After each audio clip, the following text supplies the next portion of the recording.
Assalamualaikum warahmatullahi ta'ala wabarakatuh.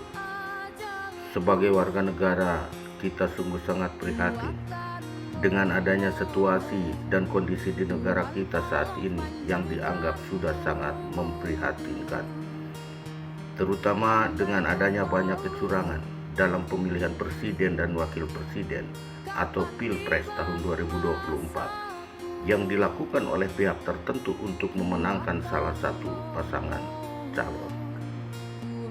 Padahal jika kita bawa ke dalam, yaitu bahwa Pilpres 2024 adalah saatnya penentuan pemimpin yang amal soleh dan perbuatannya yang bagus, bukan pemimpin yang amal salah dan perbuatannya yang jelek.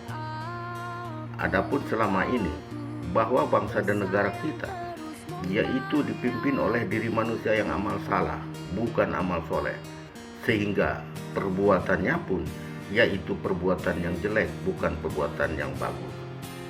Jadi dikembalikan kepada perbuatan curang atau melakukan kecurangan, yaitu siapapun dan di negara manapun, itu adalah perbuatan yang jelek, bukan perbuatan yang bagus. Karena perbuatan curang atau melakukan kecurangan, yaitu bukan hanya merugikan dirinya sendiri, tetapi juga akan merugikan diri orang lain.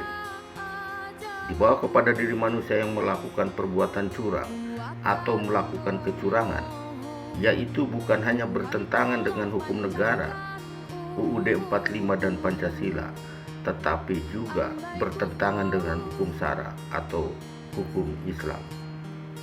Dan diri manusia yang berbuat curang atau melakukan kecurangan, itulah diri manusia yang tidak jujur dan tidak adil sosial dan tidak adil beradab, tetapi yang ada malah sok sial.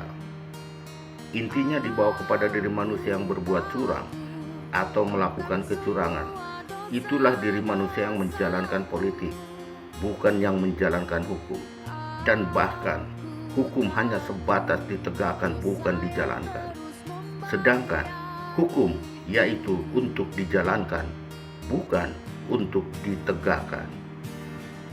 Dibawa kepada diri manusia yang menjalankan politik, bukan yang menjalankan hukum, yaitu tidak jujur dan tidak benar, tidak benar dan tidak jujur, tidak sejujurnya dan tidak sebenarnya, tidak sebenarnya dan tidak sejujurnya. Dan diri manusia yang menjalankan politik, bukan yang menjalankan hukum, yaitu tidak tahu kepada salah dan tidak tahu kepada benar, tidak tahu kepada benar dan tidak tahu kepada salah, sehingga banyak terjadi adanya yang salah dibenarkan dan yang benar disalahkan, yang salah disebut benar dan yang benar disebut salah.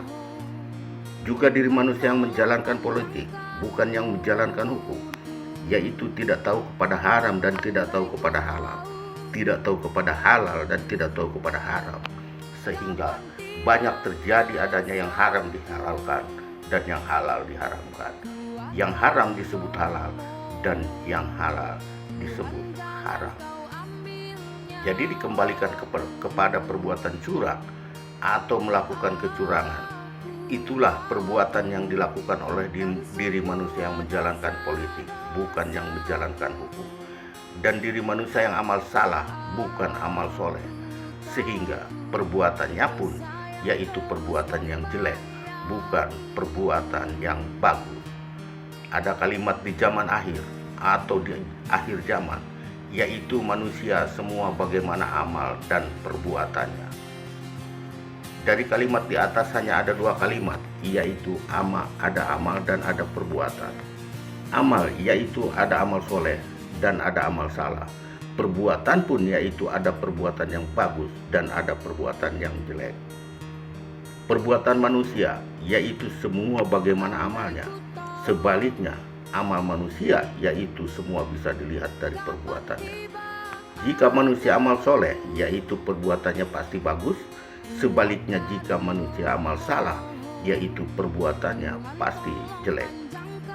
Kenapa umumnya manusia dan khususnya para pemimpin di negara kita yaitu perbuatannya jelek? Karena umumnya manusia dan khususnya para pemimpin di negara kita yang dijalankannya adalah amal salah, bukan amal soleh. Amal salah yaitu selalu lupa kepada Allah. Perbuatan yang jelek yaitu tidak menjalankan cinta kasih dan tidak menjalankan kasih sayang.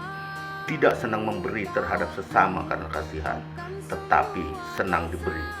Sekali memberi yaitu mengharapkan imbalan. Adapun manusia yang amal soleh dan perbuatannya bagus, itulah manusia yang ibadah kepada Allah.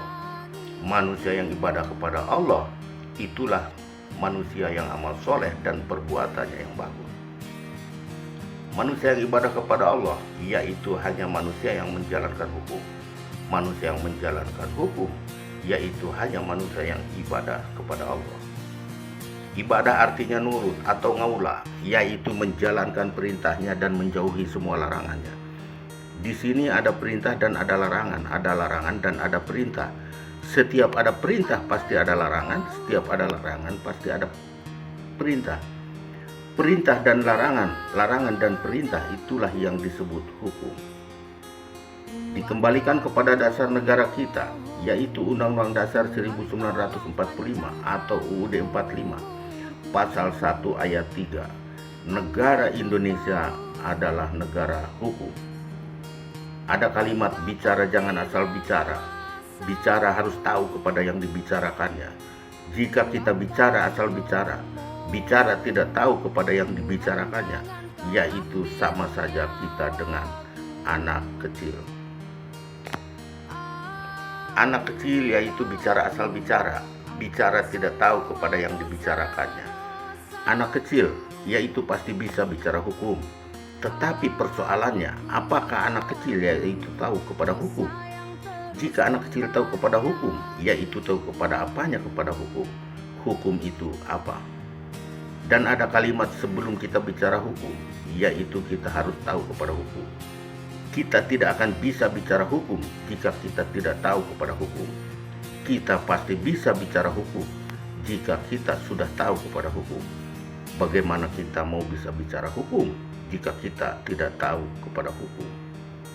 Pertanyaannya, 1. Apakah tahu kepada hukum? 2.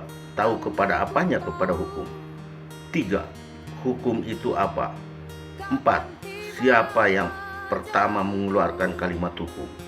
5. Siapa yang pertama mendengar kalimat hukum? 6. Asal dari kalimat apa hukum? 7. Apa artinya hukum?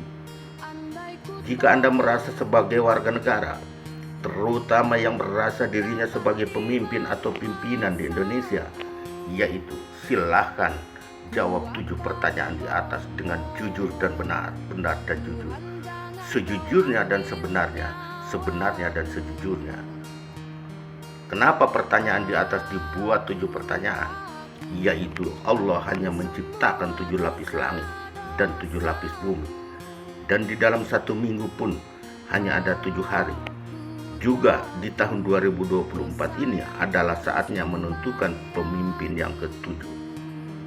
Di dalam hukum syara atau hukum Islam ada kalimat 1 wajib, 2 sunnah, 3 makruh, 4 mubah, 5 wenang, 6 bata, dan 7 soheh.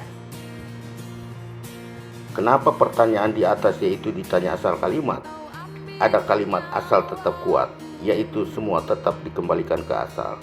Asal yaitu awal, yang asal yaitu yang awal. Dan ada kalimat ada awal dan ada akhir. Setiap ada awal pasti ada akhir. Dan ada yang awal dan ada yang akhir. Setiap ada yang awal pasti ada yang akhir. Dan ada kalimat setiap awalnya batal pasti akhirnya pun batal. Sebaliknya, setiap awalnya sah atau soheh pasti akhirnya pun sah atau soheh. Persoalannya, kenapa umumnya para pemimpin atau pimpinan di negara kita yaitu semua bisa dianggap batal demi hukum? Karena yang dijalankan oleh umumnya para pemimpin atau pimpinan di negara kita adalah politik bukan hukum, dan hukum hanya sebatas ditegakkan bukan dijalankan. Demikianlah dari saya selaku warga negara Indonesia yang mempunyai hak yang sama di dalam berbicara maupun berpendapat. dan mempunyai hak yang sama di dalam menjunjung hukum dan pemerintahan. Sekian dan terima kasih dari saya, Ujang Jalaluddin. Akhirul kalam, Assalamualaikum warahmatullahi ta'ala wabarakatuh.